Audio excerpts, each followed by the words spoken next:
গাজায় যুদ্ধ করতে গিয়ে চরম শিক্ষাই পেল ইসরায়েল ডিফেন্স ফোর্সেস। ইসরায়েলি সেনারা ভেবেছিল যুদ্ধে যাব আর হামাসকে নির্মূল করে দেশে ফিরে আসব।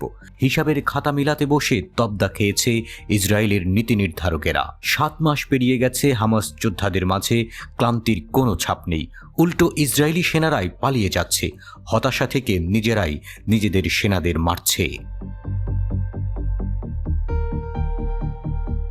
সবশেষ ইসরায়েলি দখলদার সেনাবাহিনী স্বীকার করেছে, গাজা উপত্যকায় ফিলিস্তিনি প্রতিরোধের বিরুদ্ধে সংঘর্ষে সার্জেন্ট পদমর্যাদার একজন সেনা নিহত হয়েছেন। ফলে গত 7 অক্টোবর থেকে গাজায় নিহত ইসরায়েলি সেনার সংখ্যা দাঁড়িয়েছে 635, যাদের মধ্যে 282 জন স্থল আক্রমণ শুরুর পর থেকে নিহত হয়েছে। তবে হামাসের দাবি এই সংখ্যাটা কয়েক গুণ বেশি। ইসরায়েল সত্য প্রকাশ করছে না, উল্টো গাজার বিভিন্ন ফ্রন্টে হামাসের অতর্কিত হামলায় চোখে সর্ষে ফুল দেখছে ইসরায়েলি সেনারা। যদিও ইসরায়েলি সেনাবাহিনী দাবি করেছে হামাসের শেষ ব্যাটালিয়নকেও ধ্বংস করার একেবারে কাছাকাছি পৌঁছে গেছে তারা, কিন্তু যুদ্ধের ময়দানের চিত্র এবং হামাসের প্রকাশ করা ভিডিও বলছে এখনো পর্যন্ত হাল ছাড়েনি প্রতিরোধ যোদ্ধারা। দিনকে দিন যেন আরও বেশি সংঘটিত হচ্ছে এই গোষ্ঠী।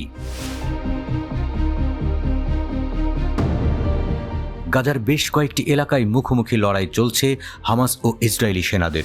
জাবালিয়ায় হামাসের সাফল্যের খবর পাওয়া যাচ্ছে। সম্প্রতি এক অভিযানেই ইসরায়েলের 12 জন সেনাকে হত্যা করার দাবি করেছে হামাসের সামরিক শাখা আল কাসাম ব্রিগেড। ইসরায়েল একের পর এক অভিযান চালিয়ে গাজার বিভিন্ন এলাকাকে হামাস মুক্ত হিসেবে ঘোষণা করছে, কিন্তু সেখানেই আবার হামাস যোদ্ধাদের উদয়। এখনও পর্যন্ত শতাধিক ইসরায়েলি নাগরিক বন্দী রয়েছে হামাসের হাতে। তাদেরকে উদ্ধার করতে আর হামাসকে নির্মূল করতে মরণপণ লড়াই চালাচ্ছে ইসরায়েল। গাজায় ইসরায়েলি হামলায় এ পর্যন্ত প্রায় 36,000 ফিলিস্তিনি প্রাণ হারিয়েছেন, আহত হয়েছেন 80,420 জন।